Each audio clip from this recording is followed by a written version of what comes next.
Bhavabhishta Supurakam Guru Ganaera Shisha Sambhushitam Chintya Chintya Samasta Vedanipunam Shri Rupa Pantanugam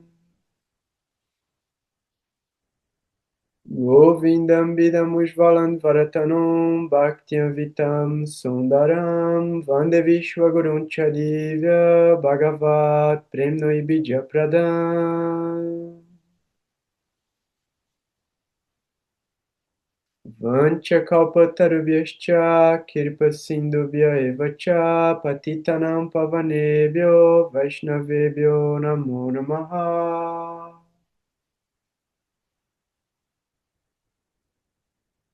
Om Agyanantimirandasya Gyanagyanam Shalakaya Shashurum Militam Yena Tasmai Shri Gurave Namaha. Jai Gurudev, Jai Gurudev, Jai Gurudev. Saudações para todo mundo. Boa noite, fico muito feliz. A gente está num dia muito importante para a gente estar junto. Então, hoje foi o dia do eclipse solar e eu me solidarizo com todo mundo que está passando por um momento difícil por esses últimos dias. Está sendo realmente um momento muito tenso, muito puxado, e uma das coisas que seguram a gente é justamente a boa associação, a busca pelo conhecimento elevado, a nossa prática espiritual, a nossa prática devocional, e também, de alguma maneira, a gente buscar o conhecimento sobre o que está acontecendo, cada vez com mais profundidade e com mais sinceridade. Então, sinceridade é o mais importante dentro da busca pela verdade. Porque se a gente não estiver sendo sincero com o nosso coração, a gente pode acabar encontrando conhecimentos que vão simplesmente mantendo a gente na ideia ilusória, na ideia superficial, na ideia temporária e separando a gente da verdade absoluta. A gente tem hoje um assunto bem importante para falar, que é um pouco esses efeitos dos eclipses que estão acontecendo hoje no signo de Câncer e Capricórnio, e o eclipse da Lua, que vai ser no dia 28, que vai acontecer no signo de Leão e Aquário. E esses eclipses, eles ainda vão continuar manifestando os efeitos deles no ano que vem também. E a gente tem que ficar muito atento a isso, porque até corrigindo uma informação que eu dei anteriormente, esses eclipses agora desse mês não encerram completamente os eclipses no eixo de Aquário e Leão, porque no segundo semestre do ano que vem vai acontecer o último eclipse dentro do signo de Aquário e Leão a 0 grau de Leão. Então é muito importante a gente olhar para o que está acontecendo agora e para o desenrolar dos eventos que vão acontecer. Então, um pouco tempo atrás, né, agora, um pouco antes de eu colocar para gravar, a gente estava conversando e eu lembrei de cobrar que vocês mantenham a agenda de vocês em dia. Anotem o que acontece no dia. Anotem os sonhos de vocês, anotem as lembranças que vêm naquele dia, anotem os acontecimentos e anotem os insights, as ideias, as revelações, os sinais, né? Tudo que tiver simbolicamente ou de maneira importante acontecendo com você, registre, porque a mente não vai guardar.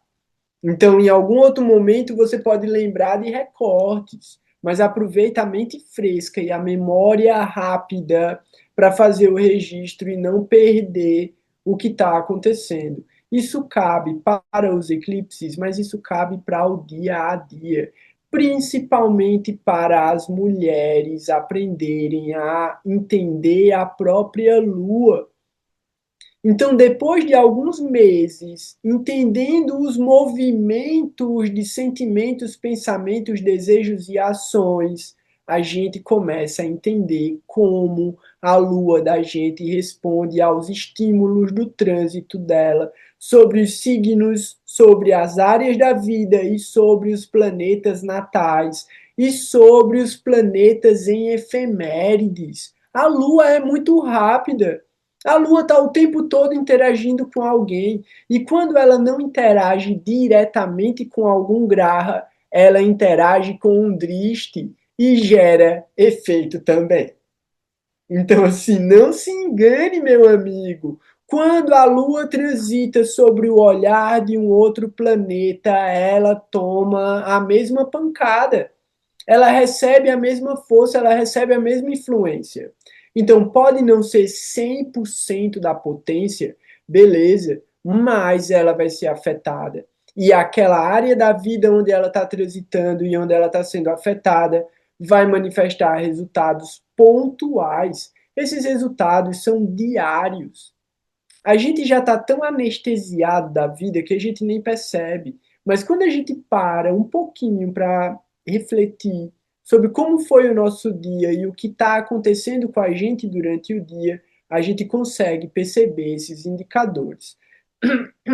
Então, vai ser muito legal. Daqui a pouco a gente vai falar sobre os efeitos dos eclipses, né? Quem tiver também agora online pode trazer suas perguntas, fazer suas observações, mas antes disso eu vou responder umas perguntas que vieram para mim ao longo da semana e que são questões importantes para quem está estudando o próprio mapa.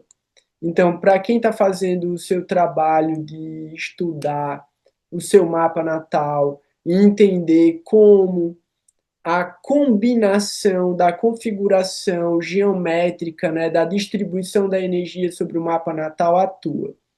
Então, a primeira pergunta é consequência também do assunto que a gente falou na semana passada, né, é a seguinte: a idade em que os planetas amadurecem tem algum impacto em seus efeitos ou influências? Sim.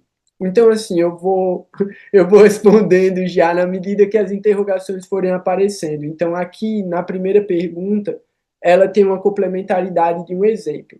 Mas essa pergunta, ela já traz a resposta, né? Então, assim, de acordo com a maturidade do graha, os efeitos deles mudam. Então, a gente pode avaliar a maturidade de um graha também de diferentes maneiras. Isso tem que ficar bem claro. Uma das maneiras é pela idade do indivíduo, a pessoa. Então, a gente já falou sobre isso, né? Ah, o retorno de Saturno, então, é o exemplo aqui, né? Por exemplo, a idade de maturidade de Saturno é 36 anos. Isso significa que seu comportamento será diferente quando a pessoa estiver na faixa dos 20, em comparação com quando estiver mais de 40 anos? É, assim, é porque é o jeito que a minha mente funciona. Então, a pergunta para mim já tem a resposta dentro dela. E eu acho isso muito legal. Por quê? Porque se você pensar matematicamente, racionalmente, é exatamente isso.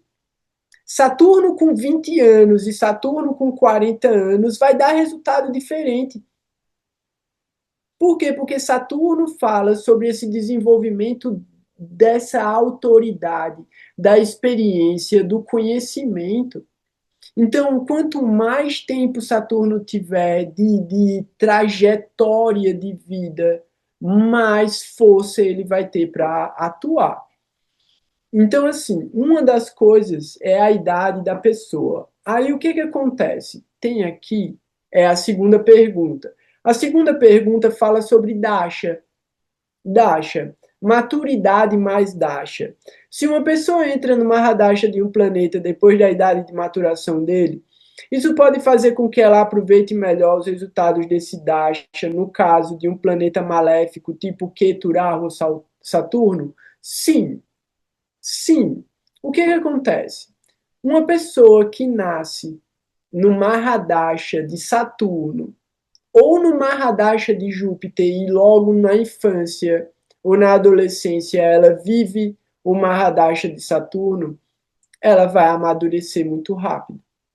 Se ela já tem a Lua numa nakshatra que é regida por Saturno, ou num signo que é regido por Saturno, ou em conjunção com Saturno, ou recebendo um drishti de Saturno, essa pessoa naturalmente já vai ter uma rigidez, uma seriedade, características saturninas já nela. Mas isso não quer dizer que a maturidade desse Saturno vai se desenvolvendo ao longo da vida e vai, possivelmente, e isso depende da forma como a pessoa lida com o próprio karma e a dignidade desse Saturno, depois dos 40 anos, pode dar resultados melhores sim. Então, uma coisa interessante da gente pensar também é o seguinte, né? Olhando para Saturno um pouco. O primeiro ciclo de Saturno leva a gente para a independência. Então, a primeira força, o primeiro retorno de Saturno dá para um indivíduo uma estrutura e uma firmeza dele manter a própria vida, dele ter a própria família, dele cuidar e custear dessa própria família. Então, o segundo giro de Saturno, a pessoa está dedicada a essa família e dedicada ao desenvolvimento material e à segurança material. Colocando pelo Varnashrama, né? Teoricamente, porque não é uma regra. Depois do segundo retorno de Saturno, então quando a pessoa estiver lá pelos seus 62, 63, 64 anos, ela volta para ela, que seria o momento do Vanaprastha indo para o Sannyas. Então o que é que ela vai fazer? A família já está criada. Com 30 anos, os meus filhos encontraram o retorno de Saturno deles e já são independentes. Então eu vou cuidar da minha alma.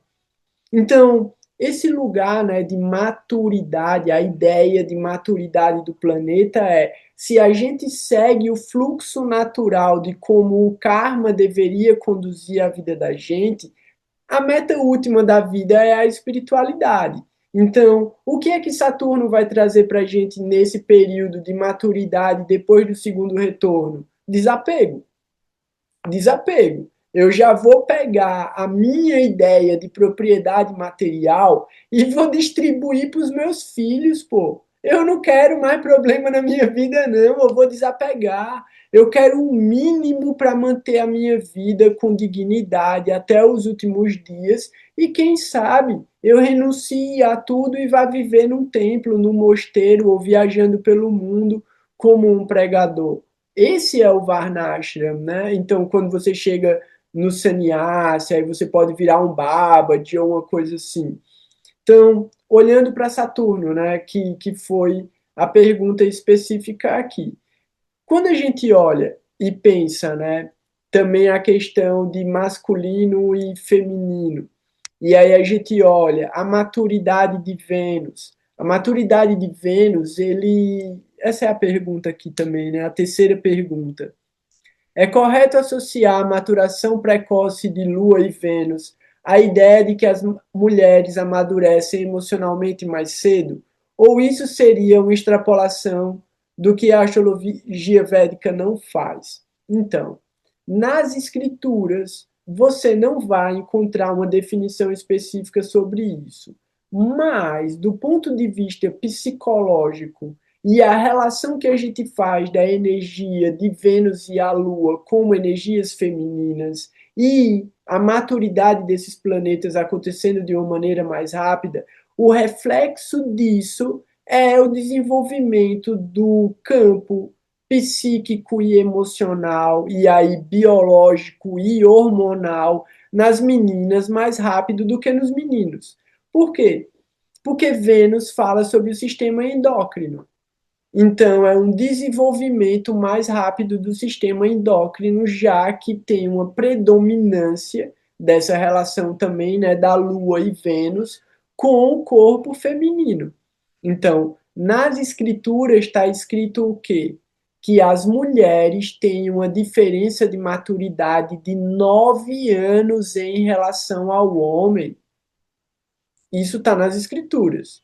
Então, é você imaginar não pegando um menino de 9 anos e uma menina de 1 ano e achando que eles têm uma diferença, que eles são iguais cognitivamente. Não é isso, né? Mas assim, ao longo da vida, você vai ver que existe uma diferença de maturidade cognitiva, emocional, psíquica entre o homem e a mulher de 9 anos. Isso é o que está nas escrituras. E aí a quarta pergunta aqui. Na prática, qual é a ordem correta para analisar um Mahadasha? Primeiro a natureza do planeta, depois a regência funcional, a casa onde ele está, dignidade, nakshatra, aspectos, navamsha e só depois a idade de maturação? Antes de responder essa pergunta, eu vou falar o outro tipo de avaliação sobre a maturidade de um planeta, que não é exatamente a idade da pessoa. É quando você considera signo, você está olhando para signo, planeta no signo. Então, não é na Ságica Caraca também. Mas quanto mais grau um planeta tem dentro de um signo, mais maturidade ele tem dentro daquele mapa. Então, não é na Ságica Caraca, mas se você tem um planeta com 1 grau, 2 graus, e você tem um planeta com 25, 26, 27 graus, o que tem mais grau, ele tem mais maturidade dentro daquele signo ou em relação ao mapa natal do que planetas com menos grau. Então, essa é uma relação de maturidade também que dá para fazer. Então, essa última pergunta, que é uma pergunta sobre Mahadasha, alguém tem alguma pergunta a fazer sobre o que eu falei até agora? Não é uma pergunta, mas uma coisa interessante, que a cada 7 anos o Saturno se relaciona com ele mesmo. Então, quando a gente tem que fazer 7 anos, ele quadra ele mesmo, né? Ele olha para ele mesmo. Depois, com 14,5, 15, 15,5, 16 de novo, daí ele olha, né? Às vezes a gente tem um acontecimento que ele é bem característico da lição de Saturno como um todo, sabe? Um aspecto daquela situação do nosso mapa, né? E depois, quando a gente tem 21 por aí, né? 21 a 23 anos, mais ou menos. Que é antes dele fazer o retorno, né? Sim, entendi. Tu tá olhando pelos dristes, né? A Que partir. ele vai olhar para o Saturno no céu, vai olhar para Saturno natal. Então, não é certo. É porque como ele é mais lento e fica retrógrado e essas paradas, É em torno de 7 anos, em torno de, entre 7 e 8. Porque sim, eu acho que é daí que vem a numerologia do número de Saturno ser 8 também. Então é entre 7 e 8 que ele se conecta com ele mesmo, através do olhar que ele recebe dele natal. uhum. Sim, E sim. é por isso, quer dizer, eu relaciono isso com que algumas linhagens de conhecimento vai falar que a criança até 7 anos, ela é mais inocente, costuma ser mais inocente, né? Claro que isso depende, né, de indivíduo para indivíduo, mas tem uma coisa bem mais inocente. A partir de 7 anos, ela está mais também aberta ao externo, né, à matéria. Até 7 anos, às vezes, tem um contato também mais místico, mais espiritual, Sim. né, ver coisas. A teosofia, né? A antroposofia, ela usa muito essa questão dos setênios. É isso. Então, assim, eu não vi ainda nenhuma correspondência objetiva dentro da astrologia védica com os setênios, mas tem? Tu já viu? É essa daí do 7, 14, Ah, 7, 8, entendi, 14, 15, entendi. Mas olhando 20. através de Saturno, então. Olhando através de Saturno, que eu entendo que como o Saturno ele tem essa pegada, por um lado materialista, mas eu acho que por outro lado é aqui e agora, sabe? Oh, tu é alma, mas tu tá Uhum. aqui e agora. Então, nessa idade 7, 8, a gente põe mais os pés no chão, sabe? Em Sim, relação a esses deveres saturninos, digamos assim, né? uma coisa que pode ser interessante de avaliar isso é pelo Bhavati Bhavan, né? Considerando como se fosse um Shani Lagna. Aí você vai colocar do jeito que tu falou, né? O primeiro vai para a terceira, então o segundo vai para a sétima, e aí o terceiro vai para a décima. Então, a primeira fala sobre esse lugar de coragem, independência e formação. O segundo, relacionamentos, né, grupos e contatos com a sociedade. O terceiro já é as primeiras ações de independência kármica. Aí depois você joga isso na 2, né? Na 2 dá. É porque quando fechar, tem que fechar os 12 signos, né? Tem que dar uma giradinha cada vez. Então, ou dá 10, No joga na primeiro, 12, ou joga na 2. na primeira, quando a gente tem em torno de 7 anos, vou falar assim, daí depois cada um olha no seu mapa para testar e pensa também nos acontecimentos, né? Às vezes não é com a gente o acontecimento direto, às vezes é com os nossos pais, com a nossa família, mas isso com certeza teve um impacto na nossa percepção de realidade. Tipo, o pai mudou de emprego e aí a gente teve que mudar de emprego, e tive que sair da escola, mudou os amiguinhos. Mas a primeira, mais ou menos com 7 anos, ele vai estar quadrando ele mesmo. O aspecto de casa 10 vai ser para Saturno natal, entendeu? Depois, em torno de 15 anos, vou chamar assim, ele vai estar em oposição a ele mesmo. Eu entendi, eu entendi. É que é isso, é um estudo que cada pessoa vai ter que olhar no próprio mapa para ver se vai pelo mapa natal, se vai pelo Bhavati Bhavan, como que vai usar para analisar isso. É porque eu estava pensando uma outra coisa disso que tu está falando, que é a formação da personalidade, né? Então, Uhum. a ideia da formação da personalidade é de 7 a 9 anos, você fecha o ciclo de formação da sua personalidade e a partir daí você já está construído, né, de alguma maneira, já está formado aquilo que você vai considerar como identidade. Então, eu sou meio travado com essas, sei lá, eu acho que tem uma coisa muito individual, sabe? Que tem que ser analisado mapa por mapa mesmo. Às vezes a pessoa tem. É isso, tem um Saturno na casa 2, às vezes tem um Queto na casa 2, tem um Queto na casa 3, tem um. E aí é onde, tipo, em alguns momentos da vida, a gente vê, né? Em alguns momentos da vida a pessoa teve dificuldade de comunicação. Aí a pessoa teve alguma dificuldade de aprendizagem. Então você vai vendo que isso pode ser resultado de conjunções complicadas, de um antardasha complicado na vida do cara que está regendo uma casa dessa que influencia na cognição, né? Mas é isso, tudo tem que ser avaliado de uma maneira muito individual. Eu sou meio paranoico com essas regras de números muito fechados, tá ligado? Tipo, é isso, senão a gente vai entrar num assunto muito maluco.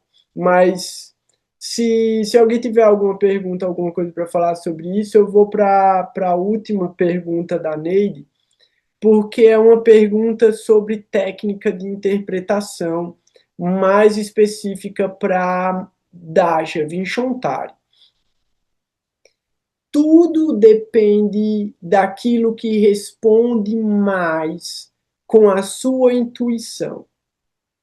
Então, cada momento que você for abrir uma Hadasha de alguma pessoa para olhar, alguma coisa vai se revelar para você.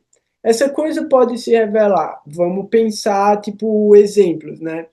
Você abriu uma Hadasha, você olhou qual é o planeta, você olhou no mapa natal, aquele planeta está numa determinada área da vida, num determinado signo. Primeira coisa que você vai pensar é relacionar diretamente com aquilo. Beleza. Já funciona. Já funciona. É uma primeira camada, uma primeira lei. Você separa isso, você reserva essa informação. Signo e área da vida.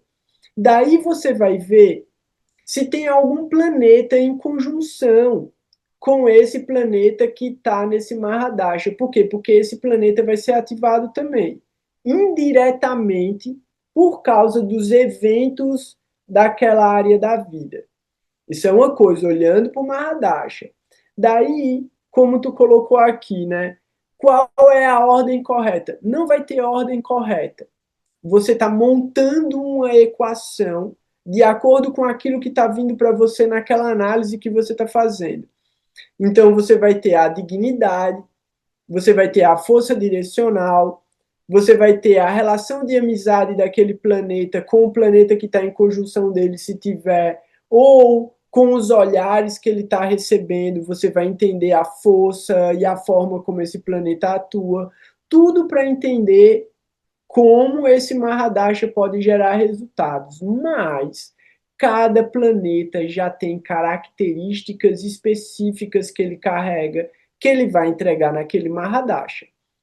Então, vamos colocar assim, né? É muito difícil, muito improvável você esperar grandes ganhos financeiros, por exemplo, num período de Keto ou num período de Saturno. Um período de Saturno ainda é mais favorável para entregar ganho financeiro do que um período de Keto. Você não pode esperar, num período de Keto, paz na sua vida. Tranquilidade, estabilidade, de jeito nenhum. Então, o período de Keto é caótico, um período de Keto é turbulento, um período de Keto é muita movimentação. Eita, tá vindo um monte de mensagem aqui, deixa eu ver o que é. Ah, pronto. Diego falou sobre as Upachayas. Já eu vejo isso. E aí, pronto, ó. E a Rafaela falou aqui. O período de Keto deu para ela muita oportunidade de sadhana. Exatamente. O que é que você pode esperar de um período de Keto? O que é que Keto fala? Moksha. Moksha. Uma característica de Keto, moksha. Como a gente alcança moksha? Sadhana, prática espiritual. É a base. É a base. Sadhana, dentro do sadhana você coloca um monte de coisa. Então, assim, isso são coisas que você pode esperar. Olha para o planeta, olha para o que o planeta tem para entregar. E a partir do que o planeta tem para entregar, você já vai ter uma ideia do que aquele Dasha tem para oferecer. Só que duas coisas têm que ser observadas. Uma é a mudança de antardashas e prati-antardashas, e a outra é o movimento daquele graha nas efemérides durante o período em que ele está como regente ou subregente e o que for. Por quê? Porque ele está carregando os efeitos. Então ele está levando os efeitos que ele tem no mapa natal durante o período através das casas que ele vai andar. E aí o que, que acontece? Ele vai completar. Sincronicamente, você sempre vai ver, durante um período, e aí são os encontros, né, as mudanças. As grandes mudanças de Dashas correspondem com mudanças e conjunções cósmicas, porque é matemático e astronômico. Então, geralmente, quando Júpiter muda de signo, ele muda, tem mudança de dasha. Quando Saturno muda de signo, tem mudança de dasha. E aí, quando acontece uma grande conjunção, muito provavelmente vai estar acontecendo uma relação de dasha e antardasha muito poderoso também. Então, é esse tipo de coisa que você vai olhar para tentar avaliar o tipo de karma que aquele planeta está entregando. Mas para fazer previsão, aí você tem que lidar com um campo muito genérico, né? Uma gama de possibilidades. E a partir dessa gama de possibilidades, você for eliminando através dos indicadores que você já sabe que aquela pessoa carrega. Então, é isso, é uma coisa muito intuitiva, mas que você vai estreitando e tornando mais específico na medida que você adquire conhecimento de como cada um daquelas forças está atuando. Mas assim, eu não sei, é isso, né? Eu tava ouvindo o podcast da Pétria sobre astrologia, né? E ela estava entrevistando um astrólogo muito interessante, muito legal. O cara é astrólogo tropical, mas ele falou uma coisa que eu fiquei de cara, né? Um astrólogo nunca vai saber explicar por que a coisa aconteceu. Ele vai encontrar um monte de respostas, mas ele não tem como provar aquilo. É sempre uma hipótese. Então, assim, podia acontecer um monte de coisa. Ah, aconteceu aquela coisa, beleza, vamos descobrir por que que foi no mapa. Ah, foi um trânsito disso, uma força disso, daquilo, beleza, mas isso não explica por que aconteceu. Isso não diz, isso não responde qual é a origem daquele karma e por que aquela coisa está acontecendo. Então a gente tem que ser muito humilde também para entender que a gente não consegue prever o futuro. A gente levanta hipóteses, a gente está levantando possibilidades. E desse levantamento de possibilidades, a gente pede para que o mais auspicioso aconteça. Por mais que o inauspicioso esteja se apresentando, a gente pede para que o que seja bom aconteça. Fala aí, Neide. Gora, então assim, pelo que eu entendi, se a pessoa nasce num Dasha difícil, por exemplo, eu nasci num Dasha de Saturno, agora eu tô no Dasha de Ketu. Então a pessoa que já nasceu com Dasha difícil e ela tem um Dasha bom, né? E depois ela tá no Dasha difícil, como eu. Ela suporta melhor o Dasha difícil, porque ela já tem mais maturidade do que uma pessoa que vai começar agora um Dasha difícil. Por exemplo, se eu nascesse numa Dasha de Mercúrio, eu ia sofrer um pouco mais no de Keto do que eu já passei pelo de Saturno. Apesar que o de Keto não tá sendo fácil, né? Sim, é exatamente isso. É como um sadichat, né? O sadichat é muito mais pesado para quem não tem nenhuma relação entre Saturno e a Lua no mapa natal. Quem já tem uma relação entre Saturno e a Lua no mapa natal consegue superar o sadichat mais fácil. Eu acho que só a palavra nesse sentido não seria maturidade, seria experiência mesmo. Porque se a gente vai falar de maturidade do planeta, a maturidade do planeta, na forma como eu expliquei, depende mesmo da idade da pessoa, né? Ou dos graus que aquele planeta está dentro do signo. Então, assim, o exemplo que você deu, nasceu num Dasha de Saturno e está vivendo Dasha de Keto, putz, a pessoa vai ter uma lembrança muito boa do Dasha de Mercúrio e vai dizer: caraca, eu tive um momento bom na minha vida, mesmo turbulento, mas eu tive um momento legal, né? Agora tá difícil. Mas aí depois entra um Dasha de Vênus, que são 20 anos bem mais suaves e bem mais legais, assim, mais felizes. Então, isso é o que Krishna fala no Bhagavad Gita de aprender a lidar com a adversidade, né? Lidar com a alegria e a tristeza, a fama e a infâmia, a dor e o prazer sem se abalar. Então, é difícil, mas é a lição da vida, né? O Diego, ele fez uma pergunta aqui, né? Sobre as casas do Pachaya, no caso da 11, ele tem Sagitário. Ele tem Marte, Vênus e o Sol nessa casa. O amadurecimento dessa casa seria por volta de quantos anos? Esse amadurecimento diminui a combustão? Então, o Pachaya significa casas que vão crescer ao longo da vida. Então, elas vão ficando mais fortes ao longo da vida. Não necessariamente isso quer dizer que é uma coisa boa, não. Porque, vamos colocar, né? Aumentar a força de uma casa como a casa dos desejos pode aumentar o desejo, não necessariamente aumentar, alcançar os desejos. Então, alcançar os desejos é fruto de mérito ou de karma bom.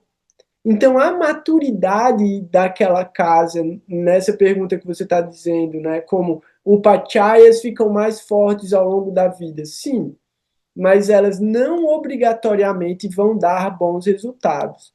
A mesma coisa é você perguntar sobre Marte e Vênus. Diminui a combustão? Não, nada diminui a combustão. Combustão é combustão, é. O mapa natal não muda, não, ele continua. Mas você aprende a lidar com os efeitos dessa combustão, ou positivamente ou negativamente.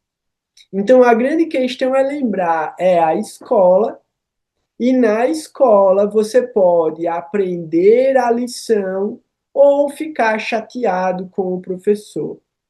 Ficar chateado com o professor não muda a situação de você não ter aprendido a lição. Então, o importante é aprender a lição. É isso que importa, é isso que vai realmente fazer diferença. Então, você já sabe, vamos supor, eu não sei qual é a tua idade, mas vamos supor que você já tem 35, 36 anos. Pô, você já Não, eu tenho conhece. 32. Pronto, 32. 32. Acabou de passar do retorno de Saturno. Você já conhece um pouco sobre você. A ideia é essa. Você já aprendeu sobre o seu comportamento, você já aprendeu sobre o seu condicionamento, você já aprendeu sobre as suas predisposições, sobre os seus gatilhos, sobre as suas forças, sobre as suas fraquezas. O que você faz com isso é a liberdade que você tem. Então, para objetivamente aliviar os sintomas da combustão de Marte e Vênus depende de como você lida com os caracas, as características de Marte, de Vênus, do Sol e a relação deles com Sagitário e a casa 11. Isso se eles não estiverem recebendo o olhar de Saturno, de Rahu, ou de Ketu, ou de Júpiter, ou de qualquer outro planeta, né? Nessa configuração não tem Mercúrio. Mercúrio deve estar na casa anterior ou na casa posterior, né? Ou em Não, Mercúrio está com buço também na casa 12, né, no caso. ele Com está 5 graus. em Capricórnio. Capricórnio. Entendi. Mas Mercúrio aguenta. Mercúrio não sofre tanto com a combustão. E como ele está distante do Sol, e aí vamos considerar até que ele está no outro signo, a combustão desse Mercúrio não é tão problemática. Mas se esse Marte e Vênus estiverem próximos do Sol e estiverem muito próximos um do outro, aí isso pode trazer resultados mais complicados, principalmente para Vênus. Se Vênus tiver entre Marte e o Sol, isso é um Papa Cartari Yoga e é muito importante para você. Assim.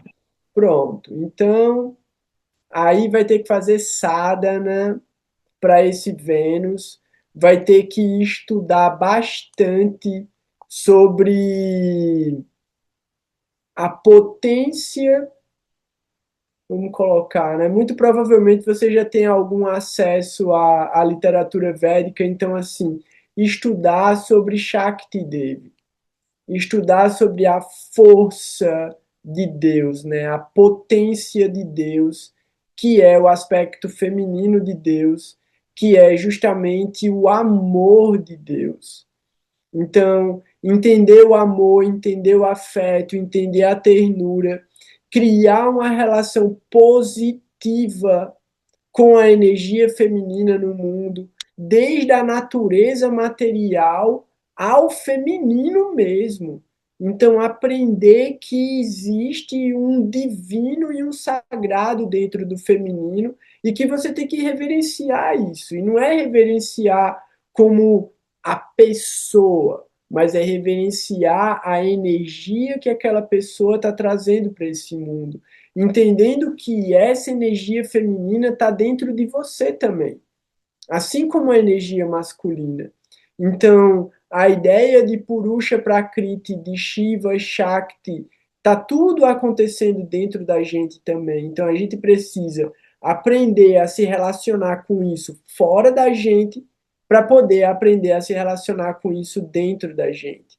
Por isso, amar o próximo como a si mesmo e amar a Deus sobre todas as coisas. E isso é na totalidade. Não é uma questão de dicotomização, né? Não é um positivo e um negativo no sentido de coisas contrárias, é no sentido de complementaridade. Então, não existe o poder sem o poderoso, e não existe um poderoso sem poder. Então, um se manifesta através do relacionamento com o outro. Então, no teu caso, é trabalhar bem esse Vênus para o Aquário. Teu Saturno está onde? A 4 graus do ascendente, que Ah, é ele está no Aquário. ascendente em Aquário? Isso, 4 graus. Entendi, entendi. Pô, é bom, é massa. Então, já ajuda bastante esse Vênus. Tipo, já alivia um pouco esse Vênus. Mas esse Papa Cartari aí é importante você dar uma atenção para ele. Fala aí, Ana. E o Júpiter está onde mesmo? O Júpiter está na casa 9, em Libra. Uhum. E eu tô Tá no em Mahadasha Júpiter, né? Então, tá em Parivartana com Vênus, né? Massa. Parivartana é bom, né? É, Vênus é 9 e 11, bom, muito bom. sim, sim. Saturno olha para casa 10, muito bom, muito bom. É massa. Já tem umas compensações aí, né? Já tem apoio já tem. E a Lua que eu perdi? Onde que tá a tua lua, Diego? Acho que ele travou. Travou. É. Aí assim, enquanto ele volta, ó, voltou. Tua lua tá onde, Diego? Desculpa, aqui tá caindo a conexão. Tá na casa 12 com Mercúrio, mas Ah, ela não tá combusta. é, a lua não tem Casa combustão, 12 né, velho? Capricórnio. Ah, não considera combustão da lua, não. Putz. A Lua tá em Capricórnio? Tá em Capricórnio na 12 em conjunção com Mercúrio.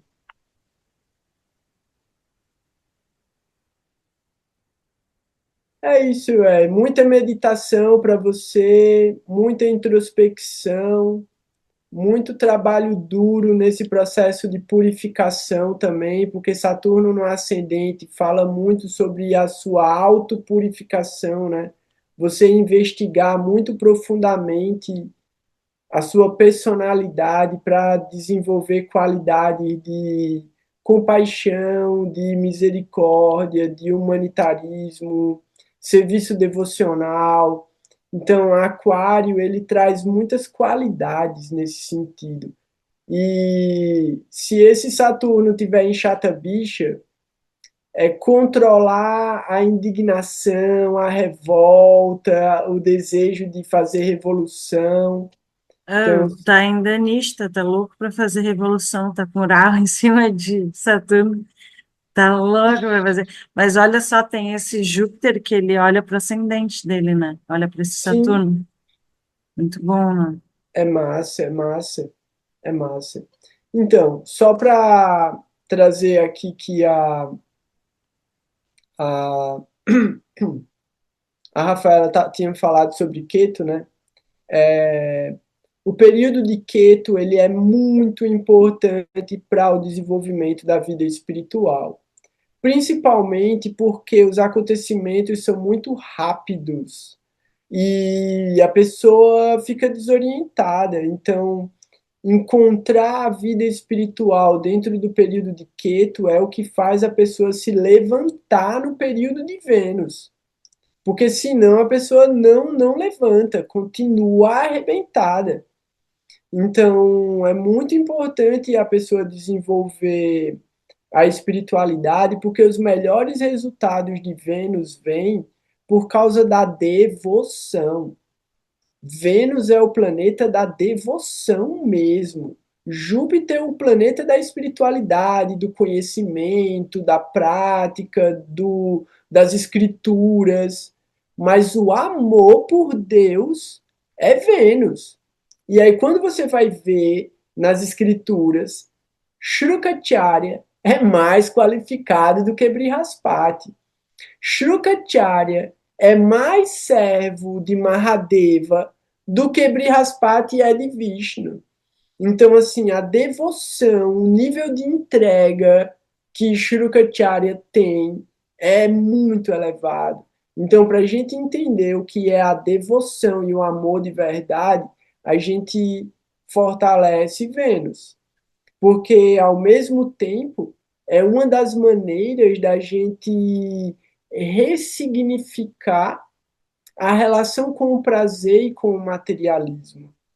Então, a gente não rejeita as bênçãos, a gente aceita como um serviço devocional. Então, tudo aquilo que a natureza material oferece para a gente poder oferecer isso de volta para todas as pessoas que estão ao nosso redor e para o benefício de todo mundo. Isso é Vênus. E isso é um bom Vênus associado com Saturno. Então, muita gente acaba aprendendo isso num período de Keto, né? Um período bem pesado, um período bem complicado. E é aí onde a pessoa aprende a ser humilde, aprende a ser tolerante, aprende a fazer trabalhos pesadíssimos, tudo no período de Keto, muita mudança, muito sofrimento também, muitos traumas, perdas, tudo no período de Keto.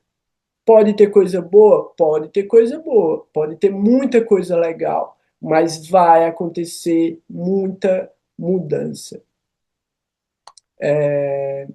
Ficou alguma pergunta não respondida? Alguém quer trazer alguma outra pergunta sobre esses assuntos que a gente estava falando? Ou a gente entra para falar um pouquinho sobre os eclipses? Principalmente esse movimento que está acontecendo hoje. Alguém quer falar mais alguma coisa? Quer fazer alguma pergunta?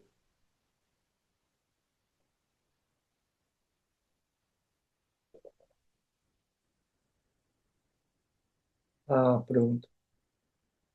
A Rafaela lembrou aqui, né? Semana passada a gente falou sobre Sadichat e a relação da Lua e a mãe, né, e Saturno e as características que essa mãe pode manifestar em relação ao indivíduo por causa da conexão entre a Lua e Saturno.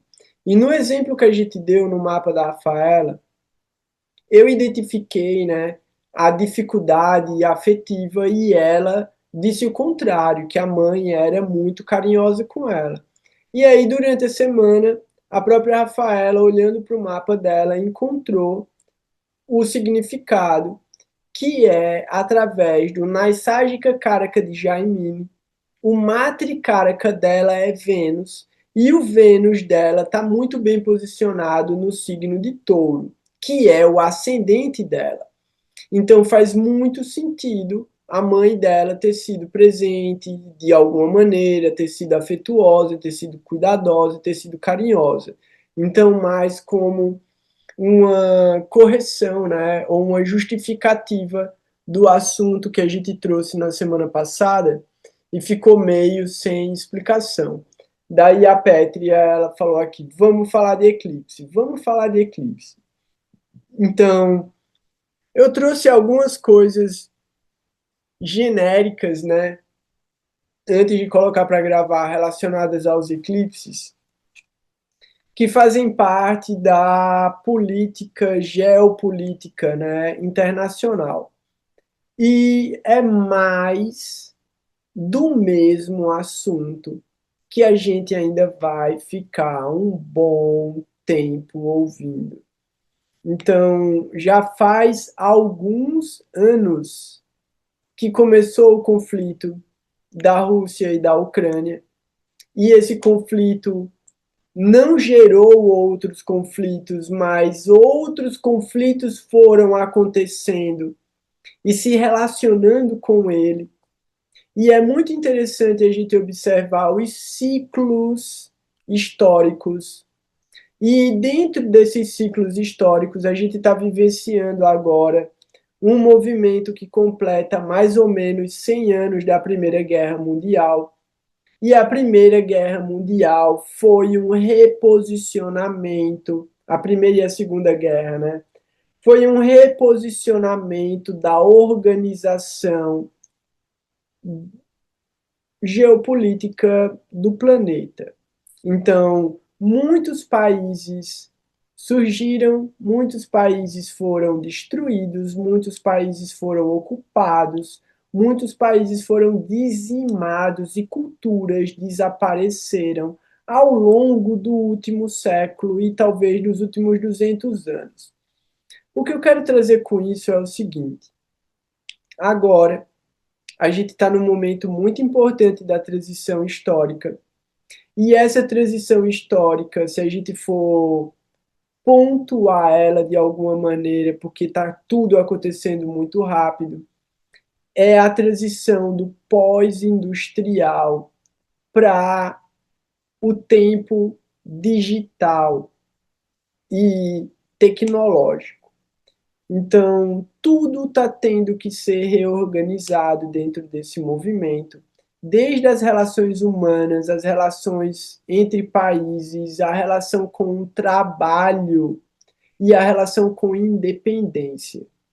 Tudo isso está sendo revisto agora e não está sob o nosso controle.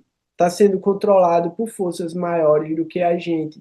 E eu não estou falando de Deus e nem de alienígenas, não. Eu estou falando de pessoas que são extremamente poderosas no mundo material e que, se a gente tivesse usando os parâmetros das escrituras védicas para nomear essas pessoas, elas seriam nomeadas como asuras. Então, os governantes desse mundo são os asuras e eles estão refazendo as regras da sociedade.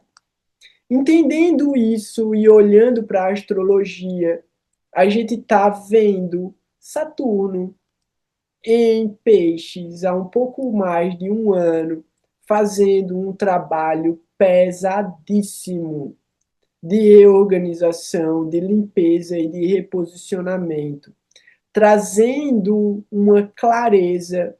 E a gente falou sobre isso ao longo do ano passado inteiro e esse ano também, que esses eclipses eles iriam desmascarar as pessoas. E a gente está vendo isso acontecer. Então, todo mundo, e isso faz parte, né, do que eu falei antes também, sobre a ideia da batalha de Kurukshetra. todo mundo está tendo que assumir uma posição no campo de batalha. Algumas pessoas estão numa posição mais confortável que as outras, algumas pessoas estão em posições completamente alienadas no modo da ignorância. E a única coisa que a gente pode fazer é dar o exemplo e tentar se salvar. Então, o processo ele é individual, voluntário e amoroso.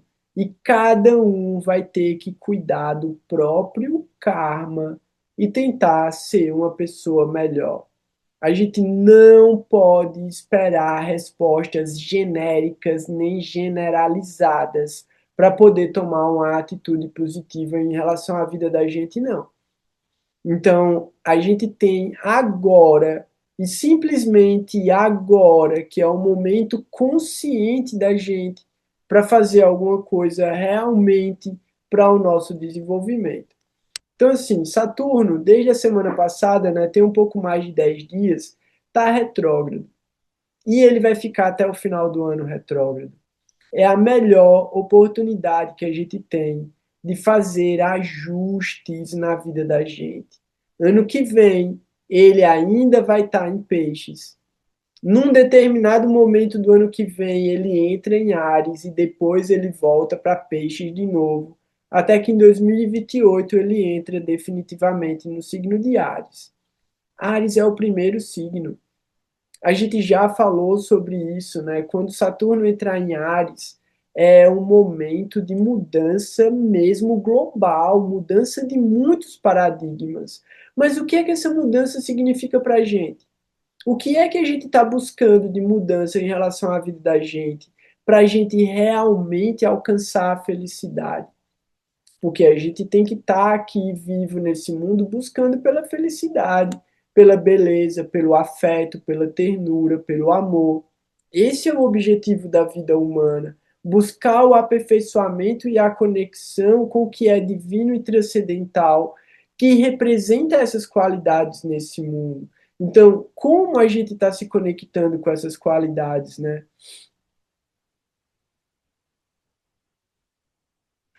O Chris colocou aqui. O Elon Musk está desenvolvendo um chip que vai recuperar a visão de pessoas cegas. Vamos acreditar nisso. E vamos acreditar que ele vai distribuir isso pelo SUS. Então, é muito louco, porque faz parte daquilo que eu tinha falado antes, né, do Peter Thiel. A ideia, e essa ideia, ela vem desde o iluminismo, desde a Renascença, desde quando a galera começou a dar nome de ciência para as coisas e rejeitar a ideia metafísica da transcendência, colocar o humano como o centro e a coisa mais elevada de todas as coisas. Véi, a ideia é que a tecnologia substitua tudo aquilo que a gente já considerou transcendental. Então, é Kali Yuga. É literalmente o que Kali Yuga fala que vai tornar impossível a prática espiritual autêntica. A gente vai estar tão cercado de ilusões, de tecnologias que vão roubar a atenção da gente, que a gente não vai mais conseguir ter uma prática espiritual verdadeira. Então, a ruína da espiritualidade, ela está na tecnologia também. Então, a tecnologia podia ser uma grande ferramenta para o desenvolvimento espiritual da gente, se a gente entendesse que a gente pode trabalhar menos, trabalhar melhor e ter mais tempo para a vida espiritual. Seria incrível. Se a gente olha para a tecnologia como uma forma de facilitar a vida da gente, de melhorar a saúde, de regenerar o planeta, isso é lindo. Mas a tecnologia não significa isso. E como, véi, assim, eu não quero entrar nessas distopias pós-apocalípticas, cyberpunk, não. Mas eu estava vendo um cara ensinando você a fazer um jeito de se defender de drones centauros. Quem já viu o drone centauro? Véi, é muito louco, é muito louco. É um como se fosse um cavalo mesmo, só que é um sagitário, pronto, é um sagitário. E ele tem um chifre maluco, é um robô sagitário que eles criaram com a ideia de entretenimento, mas é um drone militar que eles já estão treinando para combates, para invadir cidades e destruir cidades. Então, assim, o cara ensinando como inutilizar esses drones. E aí o cara dizendo, não, ó, mas eu não tô falando que eles vão usar esses drones para matar pessoas, não. Mas, caso aconteça, o único jeito de se defender deles é assim. E aí o cara dá o tutorial de como você desabilitar esses drones Sagitário, né? Esses drones Centauro que já estão sendo produzidos em escala industrial. Então, assim, não é brincadeira, velho. A gente não sabe o mundo que a gente tá vivendo, a gente não sabe o que é que a galera tá fazendo, não. E a qualquer momento tudo pode mudar, porque a gente não controla nada. Então, tá feio o negócio. A gente tem que buscar pelo refúgio que a gente ainda tem, que é o conhecimento transcendental, a boa associação e a possibilidade de dar o exemplo e ajudar os outros buscadores a acharem esse conhecimento transcendental também. Então, assim, olhando para o eclipse, a gente está num momento difícil em relação aos sistemas de governo, aos sistemas administrativos e os princípios morais da sociedade que deveriam estar amparados nos reis e nos sacerdotes. E nem os reis e nem os sacerdotes estão demonstrando essas qualidades. E é isso que, de uma certa maneira, também está sendo representado pelo eclipse acontecendo numa conjunção com Júpiter. Então, tem o Sol, tem Júpiter, Rahu e Mercúrio, não. Quem é que está junto? Mercúrio, né? Quer falar alguma coisa, Ana? Fala aí sobre o eclipse, que eu estou abrindo aqui para olhar o Navamsha. Pois é, né? Depende. Eu, esse signo está sendo bem agitado, né? Signo de Câncer, ele vai continuar mais um tempo. Então, esse ponto fica marcado. É importante fazer aquilo que tu falou sobre escrever o contexto, os insights, porque daqui a pouco vem, às vezes do nada solta um negócio assim, eu tenho que me organizar. Pronto, é isso, é esse o foco. Não precisa nem do mapa, né? Tipo, senta, medita, passa um tempo, vem aqui, solta aquele negócio, tem que me organizar. Pronto, é isso, coloca isso ali como meta e aí põe, coloca 3 itens, o que que tu precisa fazer para se organizar.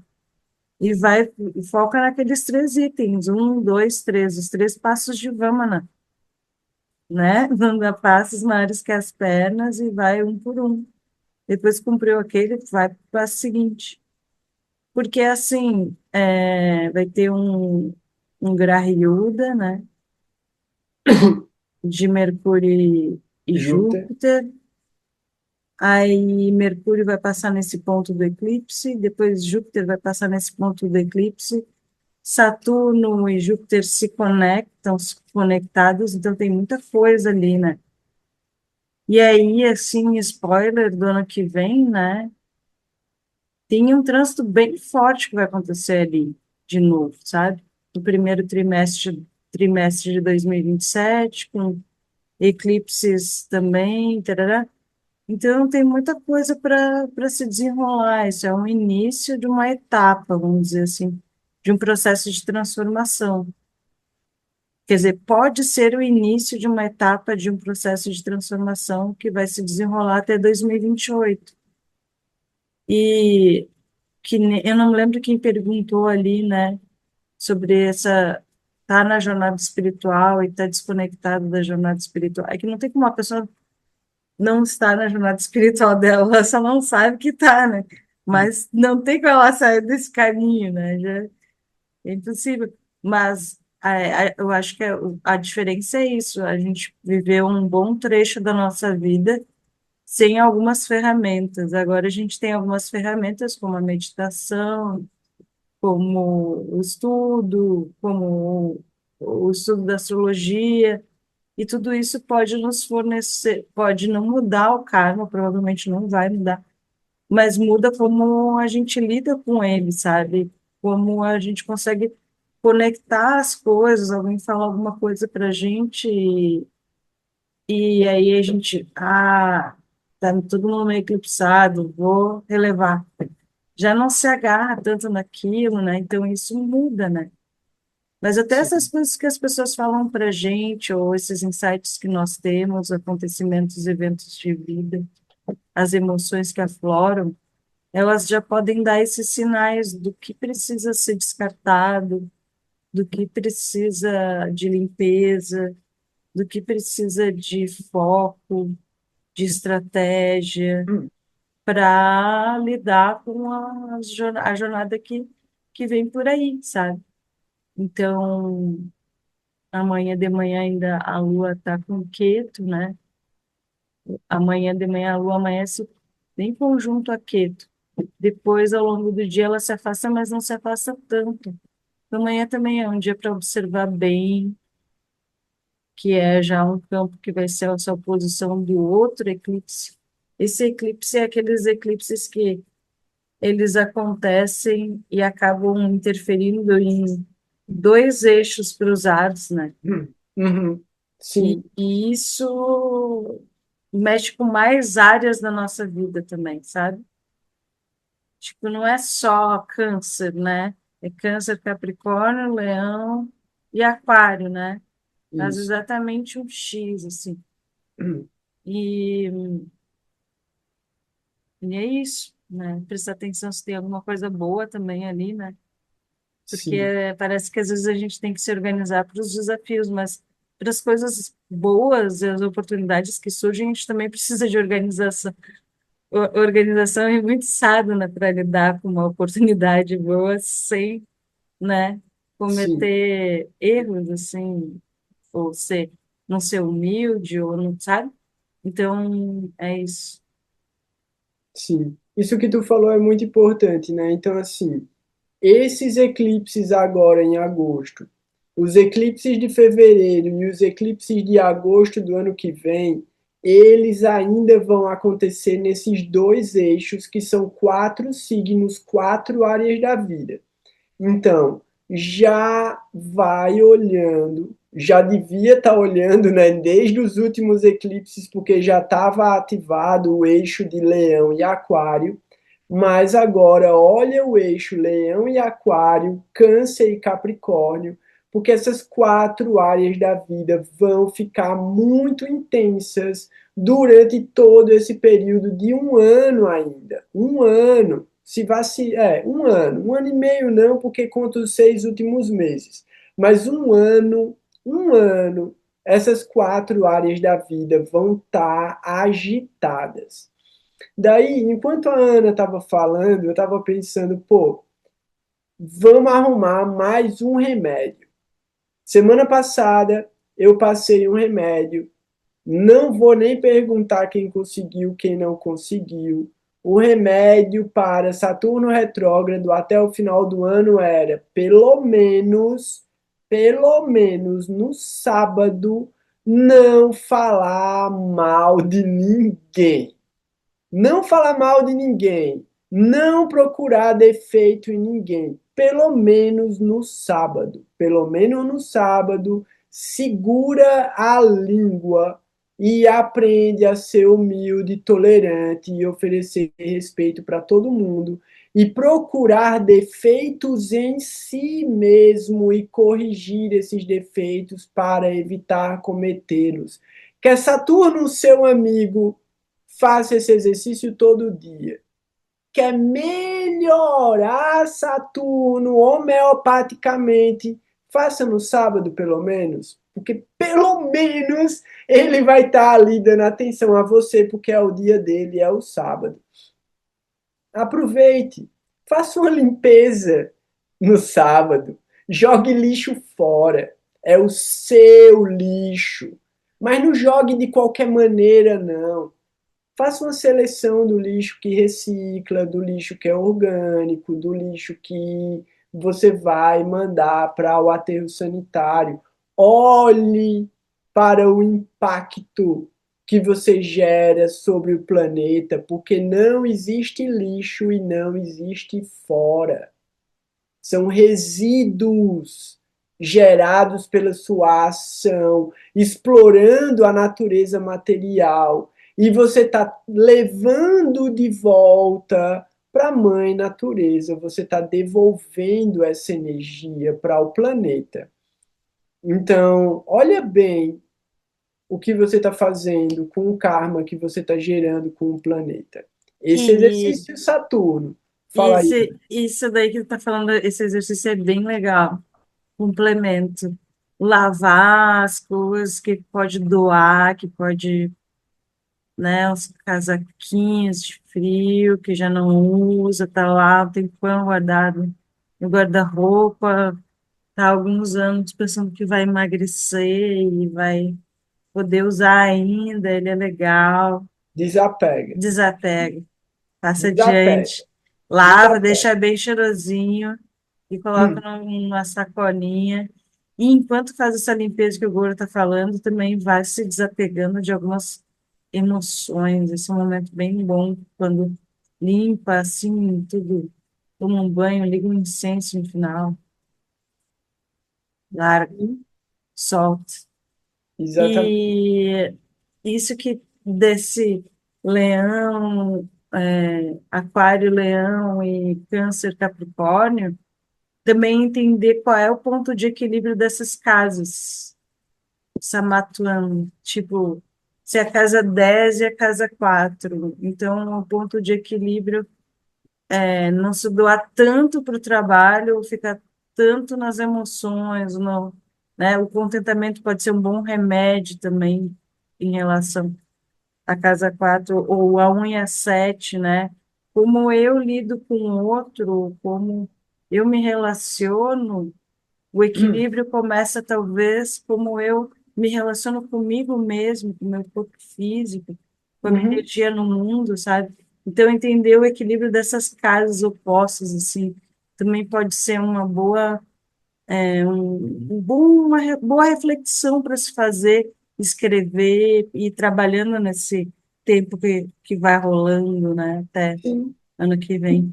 Então, se você olhar o exercício de Saturno, ele já beneficia Capricórnio e Aquário naturalmente. Então, melhora, vamos colocar o exemplo que tu tá dando, né? Não criticar ninguém, não procurar defeito em ninguém, tentar corrigir os próprios defeitos, melhora o ambiente de trabalho, melhora a família, velho. Melhora o relacionamento com os filhos, melhora o relacionamento com os melhores amigos, né? Casa 5, casa 11. Então, assim, tá tudo certo. O segundo exercício que eu pensei é um exercício mais curto, ele vai agora, né? Vamos começar agora, vou passar o exercício agora, e ele vai até o dia 18 de setembro. Exercício para Marte. Marte em Gêmeos. Então, assim, reforce o controle sobre a língua. Então, evite de qualquer maneira discussões, brigas, argumentações com ou sem razão. Não interessa, véi. Nenhuma discussão vai ser frutífera surgindo dessa energia apaixonada, frustrada, irada, competitiva e sanguínea da força de Marte no signo de Gêmeos. Então, assim, exercício, não arrume treta. Não arrume treta, de forma alguma. Podendo vir as costas e sair andando como se nada tivesse acontecendo. Porque, assim, não vai sair resultado bom disso aí. Não tem possibilidade de saírem bons resultados, principalmente por causa do ego ferido desse eclipse que está acontecendo agora, mexendo com essas emoções domésticas, mexendo com a ansiedade, com a frustração do trabalho e dos desejos não alcançados. Então, assim, vamos ter cuidado com esse Marte transitando em Gêmeos, porque isso pode trazer problema com o irmão, pode trazer problema com o pai, pode trazer problema de fala mesmo, de você estar querendo ser legal e não conseguir.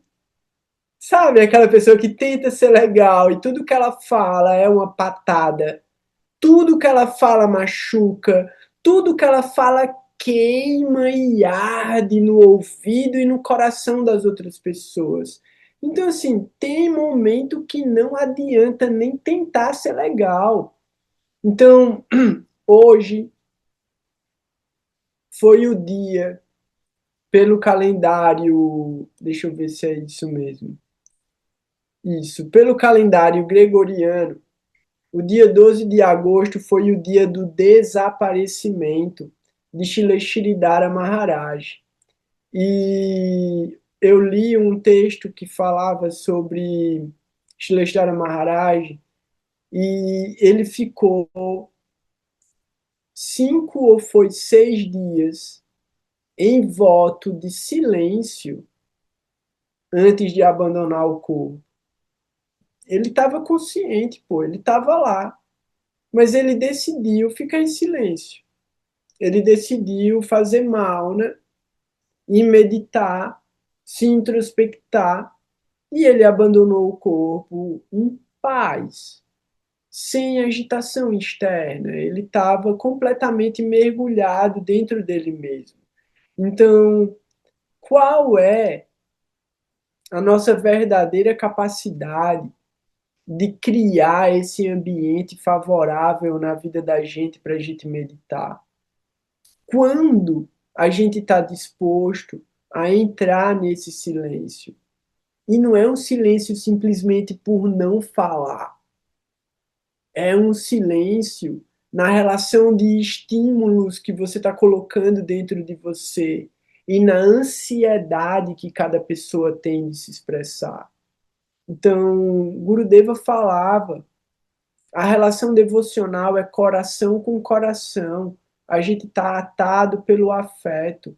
Então, silenciar a língua e muitas vezes silenciar o impulso de falar é extremamente importante. Esse é o primeiro verso do Upadeshamrita, que é o néctar da instrução, escrito por Shilarupa Goswami. Então é muito importante a gente aprender a controlar os impulsos da língua. É o primeiro passo. Fala aí, Pétria. Então, até dia 18, a gente está no calendário judaico no período de Rosh Hashanah e Yom Kippur. Rosh Hashanah, que é o ano novo, que é na lua nova, e Yom Kippur, que é o dia do perdão. Então, eles falam que até dia vai cair do 19 para o 20.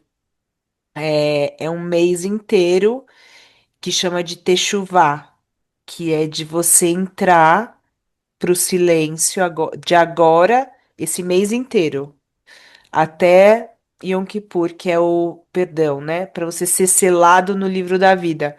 É o período de maior introspecção do ano para que você possa fazer essa techuvá, esse retorno.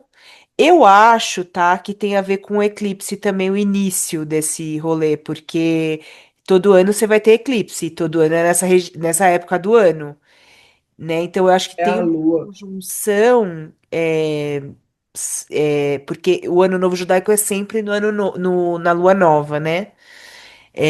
Então eu acho que deve ter alguma conexão também com alguma fenda, alguma abertura espiritual nesse momento. Então você faz a Teshuvá até o Rosh Hashanah, que é exatamente isso. É o silêncio interior para perdão, para revisitar, para limpar coisas, para você. É isso, entendeu? Fazer uma Massa, revisão do ano para ser inscrito no livro da vida, que é no Rosh Hashanah, no nosso ano novo. massa, massa. Então, sincronicamente aconteceu esse ano isso que você está falando com esses eventos astronômicos que a gente está descrevendo. Então, assim, o Ano Novo Judaico, ele é sempre na mesma lua, naquela mesma constelação todos os anos.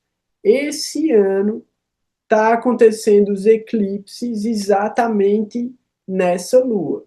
E esse exercício que eu passei, né, ele não está relacionado com os eclipses, ele está relacionado com Saturno e com Marte.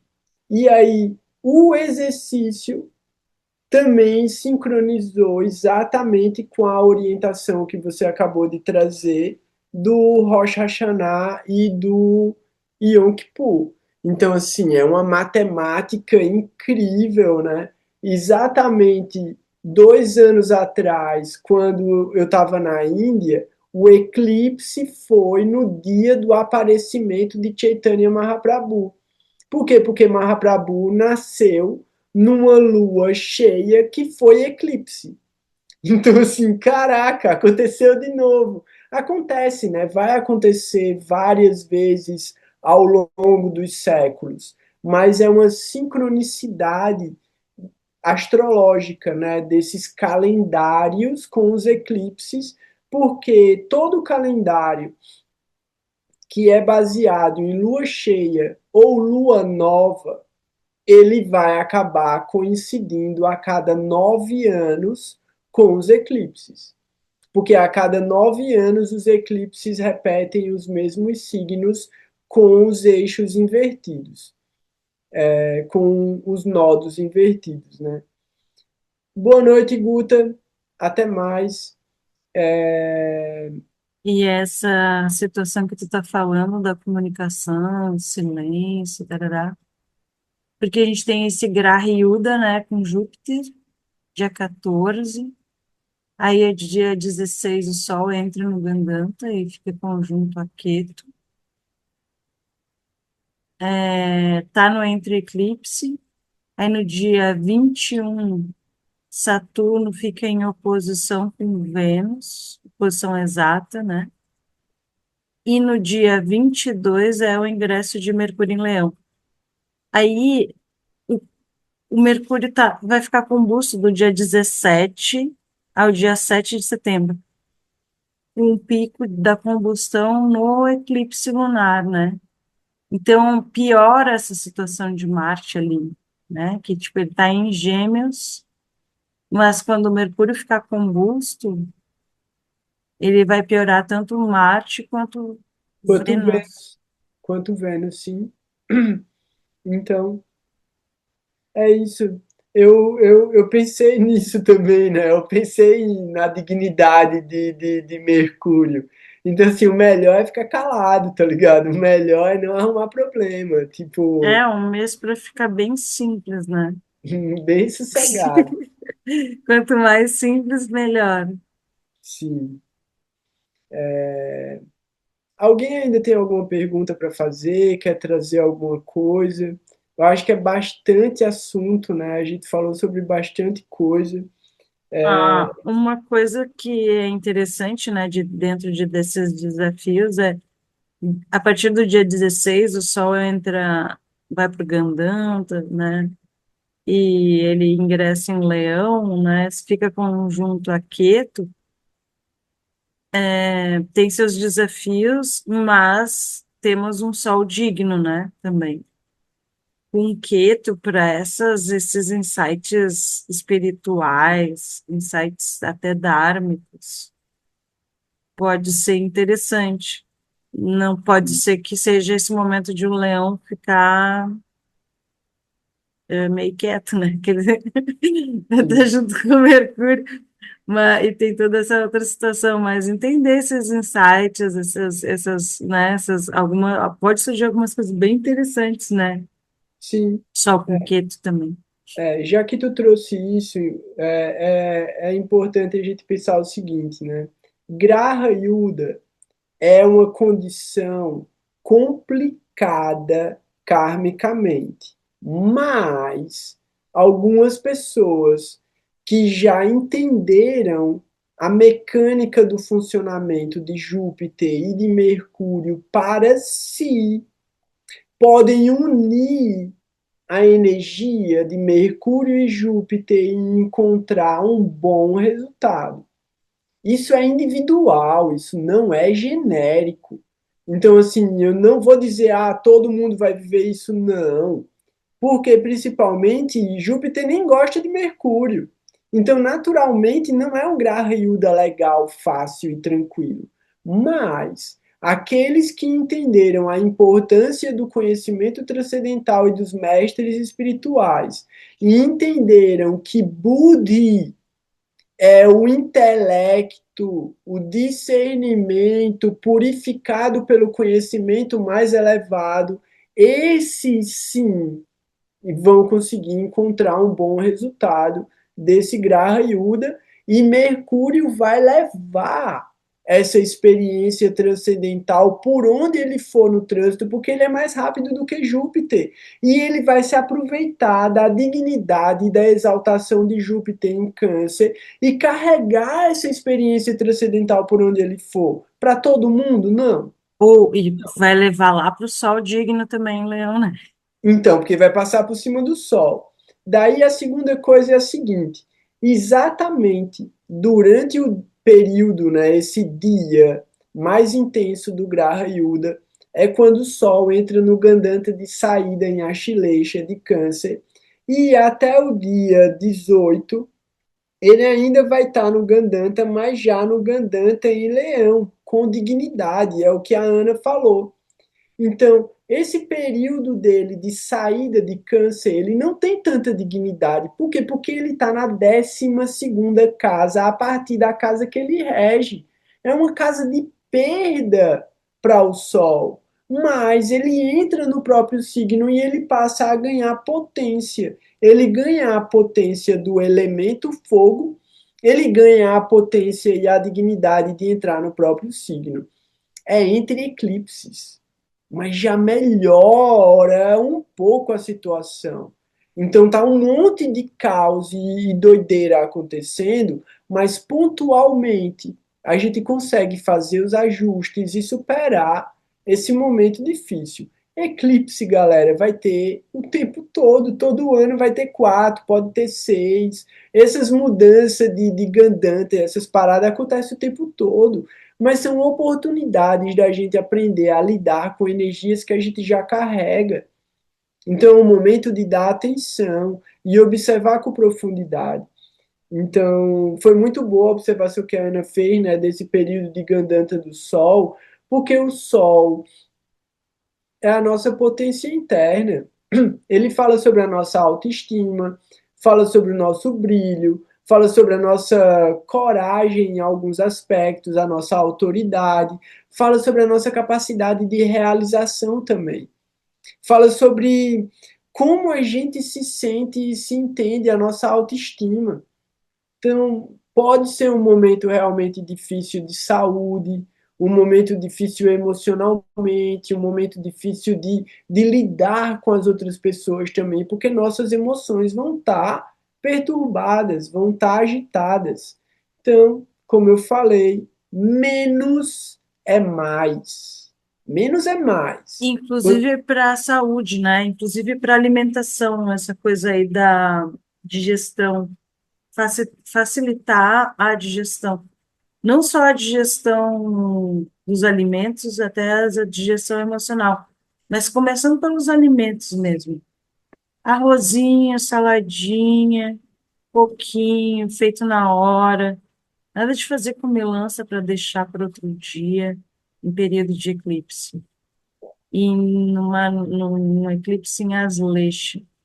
Então, é bom todo mundo, às vezes a gente não pode fazer grandes mudanças na nossa vida, mas algumas adaptações vão facilitar a nossa jornada nesse mês, Sim, incluindo essa de cuidar da saúde, cuidando da própria alimentação.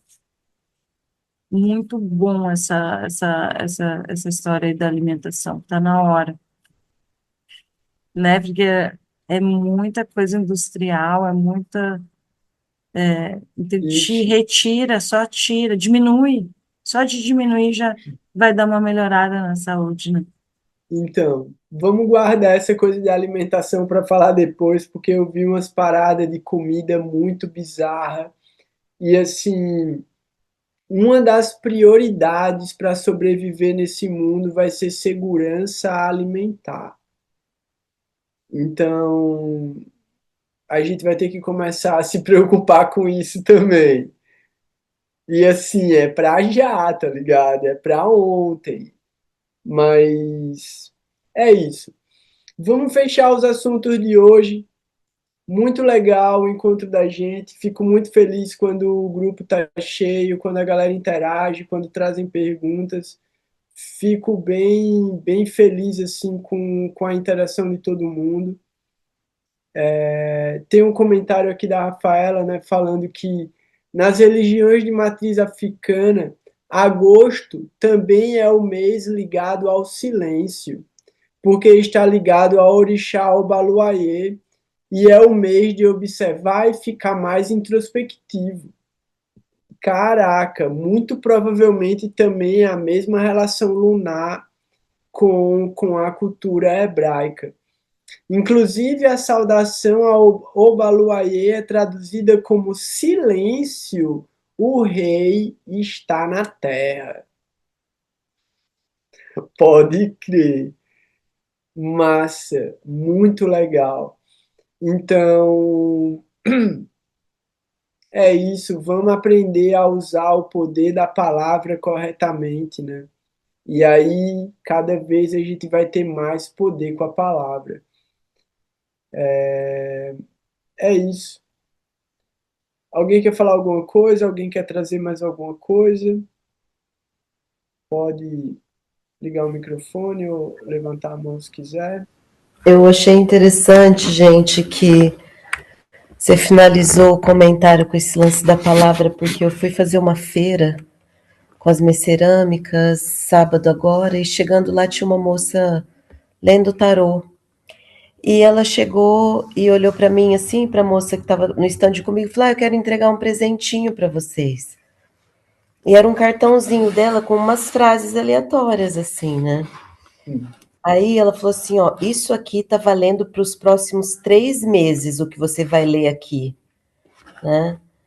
Aí eu fui ler, era assim a frase, o estranho poder de dar vida às palavras.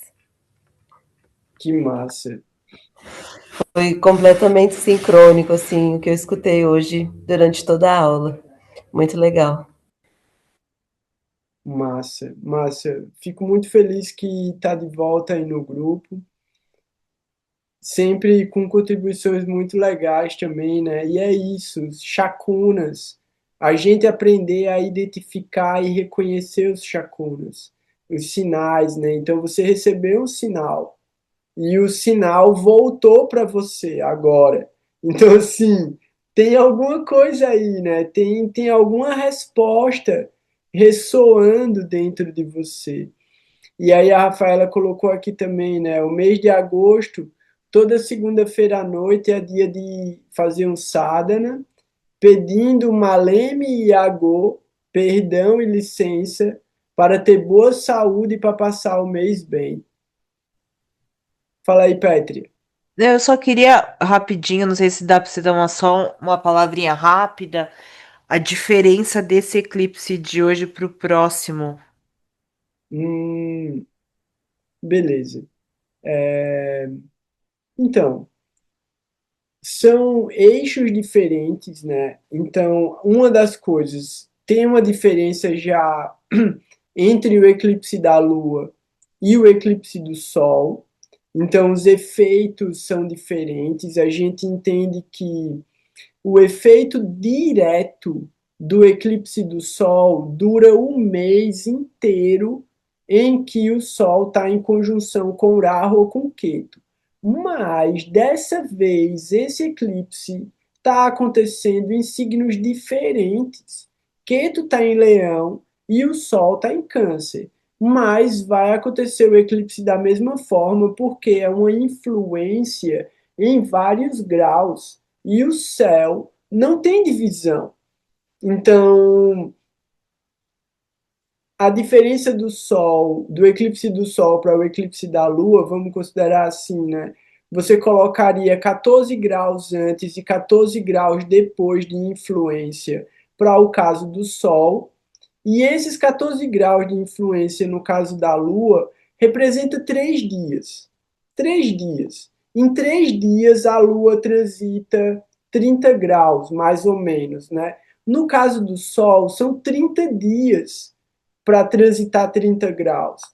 Então, a influência direta do eclipse da Lua dura 30 dias e a influência direta do eclipse da Lua, vamos colocar que dura aí 3 dias, né? Direto. Mas durante todo um intervalo, que aí são 6 meses, até completar o oposto, né, o lado oposto, que é quando o Sol vai estar no lugar oposto onde aconteceu o eclipse de 6 meses antes, ele encerra esse ciclo. Então, é um mês de uma atuação intensa e pontual da pseudo-conjunção do Sol com os nodos. 6 meses depois, ele completa uma parte desse ciclo, mas ele demora 1 ano e meio até completar todos os eclipses daquele eixo específico. E aí, como a gente estava falando, né? Esse eclipse acontece nos signos de Câncer e Capricórnio, Leão e Aquário. E aí vai acontecer de novo no ano que vem. Isso mexe com 4 áreas da vida para todas as pessoas. Então, onde cada pessoa tiver Câncer e Capricórnio, Leão e Aquário, essas áreas da vida vão estar sendo influenciadas. Uma outra coisa que a gente não levou em consideração é o Sol natal e a Lua natal também sofrem influências por causa dos eclipses. Nesse caso específico do que a gente está vivendo agora, os grahas, os planetas envolvidos no eclipse também levam essa influência ao longo do trânsito. Nesse caso, inclui Mercúrio e inclui Júpiter, dentro do signo de Câncer, e depois inclui quem que está no signo de Leão? Não, não vai ter ninguém, porque Vênus já tá em Virgem e Marte está lá E em vai estar Mercúrio, né? Mercúrio. Mas Mercúrio já está no primeiro, ele está no segundo também. Eu estava só pensando, tipo, É, quem mais? Mercúrio é muito comum dele, ele sempre quer estar nos eclipses. Ele não perde os eclipses de jeito nenhum. Quem não gosta de perder eclipse é Mercúrio. É, Mercúrio. Mas o Sol não, né? Júpiter, nesse caso, ele também vai carregar essa energia do eclipse, mas no caso de Júpiter, para a maioria das pessoas que estão em sadhana, buscando pelo conhecimento transcendental, buscando pelos mestres espirituais e tentando ser pessoas cada vez melhores, o resultado desse Júpiter é positivo. Para outras pessoas, elas vão sentir necessidade de recorrer a Jesus. Então, Jesus me ajude, Deus me acuda. Vai ser desse jeito. Então, assim, para quem já está recorrendo à assistência superior, tá tranquilo. Mas quem não está recorrendo ainda vai começar a aprender a recorrer. Vai ser bem desse jeito. Então, Era mais ou menos essa a pergunta, Pétria? Ou alguma coisa mais específica? Não, tá legal para eu entender mesmo esses eixos assim. Mas a gente pode ir falando mais também nas próximas, né? Pronto. Pense assim, olha para o teu mapa natal, e aí no seu mapa natal você vai identificar 4 áreas da vida. Você vai olhar para Câncer e Leão, e você vai olhar para Capricórnio e Aquário. Essas 4 áreas da vida vão estar com muitos acontecimentos e exigindo muito de você. Pelo menos atenção para você tentar entender o que vai estar acontecendo aí. Isso já vem acontecendo desde o começo do ano. Você já está sentindo coisas acontecendo aí. Se a gente for olhar através do Kala Purusha, a gente vai ver que isso é uma situação que envolve ambiente familiar, a casa, propriedades e a ideia da felicidade da vida. Isso vai estar influenciando pelo lado oposto, né? Capricórnio, o trabalho e a forma como você coloca sua energia no mundo. E aí, olhando para Leão, a sua criatividade, a sua expressão do amor e os relacionamentos com os seus filhos, e no oposto, os seus desejos, as relações íntimas com seus amigos mais próximos e a forma como você cria a expectativa do resultado do seu trabalho. Isso de maneira muito genérica, olhando pelo Kala Purusha. Na hora que você colocar o seu ascendente lá, você vai ver essas mesmas características que eu falei se distribuindo ainda em outros lugares da sua vida. E aí é onde entra o caderninho, porque de cabeça não dá. Aí você vai anotando. Putz, isso aqui está relacionado, isso aqui está relacionado, caraca, isso aqui também está relacionado. E aí, quais os remédios eu posso usar para resolver esses problemas? Aí, os remédios são variações dos remédios que eu passei, né? O remédio para Saturno e o remédio para Marte ajuda demais. Por quê? Porque Saturno está recebendo o que Júpiter tem de bom para entregar. Tanto pelo signo, porque ele está em peixes, quanto pelo olhar que Júpiter manda pelo tricona. E Marte, incrivelmente, dessa vez ele não está envolvido. Então ele está ali no signo de Gêmeos, pronto para fazer alguma coisa errada, e a gente já vai agarrar ele e dizer: não, meu amigo, você vai me ajudar. Então, a ideia de controlar a palavra, de controlar o julgamento, de controlar a nossa posição em relação aos outros, trabalhar a nossa tolerância, trabalhar o nosso respeito, tudo isso vai favorecer os resultados da influência dentro dessas 4 outras áreas da vida. Aí a Rafaela colocou: Marte está pronto para tocar a campainha da vizinha e sair correndo. É desse jeito, é desse jeito. Então, assim, ele vai aprontar, mas que ele apronte o que vai dar menos problema. Então, provocar a vizinha ainda não está tão complicado, a não ser que seja aquela vizinha que coloca veneno para os bichinhos do cara comer, tá ligado? Então, assim, ainda tem essa. Muito problema. E vamos pensar também, né? Podem surgir em relação à vizinhança. Então, assim, tenha cuidado com a forma como você está lidando com as pessoas que estão perto de você, porque elas vão estar extremamente sensíveis e elas podem se incomodar com latido de cachorro, com choro de criança, com cadeira arrastando se você mora num prédio, com gato, com gato que destrói a horta da galera para fazer de banheiro. Então eu ouvi todo tipo de história nesses últimos dias. Uma amiga minha tá tendo que cercar, gradear, vai fazer uma gaiola na casa dela porque o condomínio de uma hora para outra proibiu ter gato. E aí como é que você prende gato, velho? Coitado dos gatos, mas isso é outro assunto. Fala aí, Cris.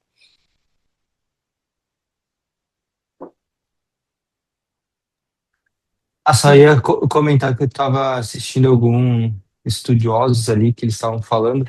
Esses eclipses é para também ensinar um pouco nós a ser mais tolerantes e tirar um pouco das certezas, né? Aprender a conviver e aceitar as outras pessoas, né? Tipo, aceitar a diferença, porque às vezes a gente sabe demais, estuda demais e acaba se fechando numa bolha e não expandindo, né, nossa visão.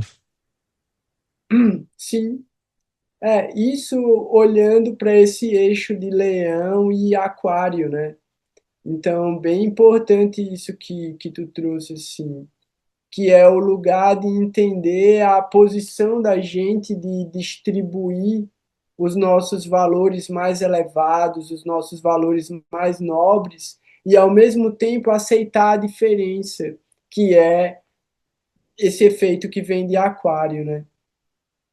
E aí a Ana colocou aqui, gato é um animal relacionado com a chileixa. O pior que é, né? E relacionado com o Rahu também. Então, muita.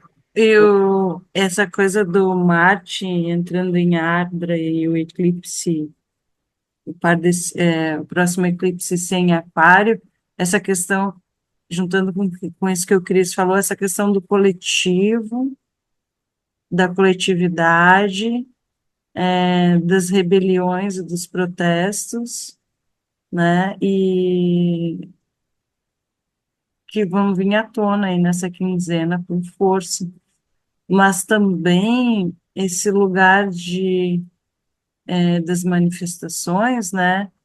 Cuidar, gente, cuidar, se for, né? Ficar bem atento, saber nesse lugar de na hora de sair, saída estratégica pela direita, porque pode ser mais violento, assim, com Marte em Ardra, os manifestantes podem sofrer bastante. Última dica para a gente encerrar mesmo hoje. Aí, quem ainda tiver pergunta, manda no grupo, traz para a gente ter conteúdo para a semana que vem. O eclipse da Lua em Maga fala também sobre a gente honrar os ancestrais, fazer oferenda para a purificação da energia da nossa ancestralidade. E isso vai se repetir ainda no ano que vem, no Gandanta de Maga.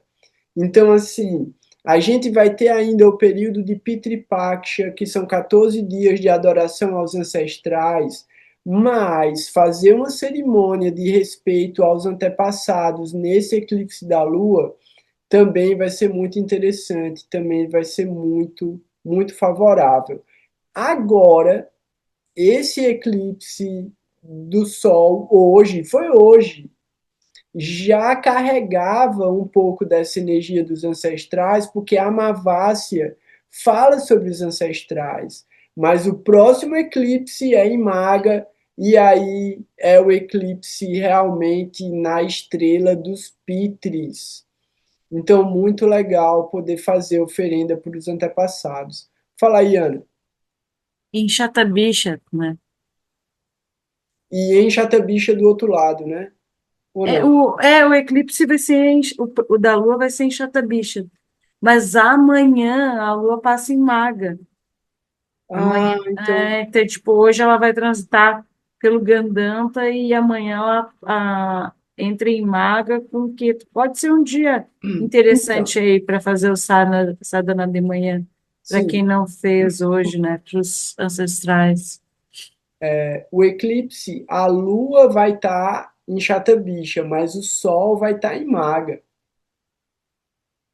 Então, é isso. Caraca, mas como assim, velho? Como assim, velho? Eu tô ficando maluco, tá ligado? Não, eu tô ficando maluco, mas não nesse sentido. É isso, é chata bicha e maga.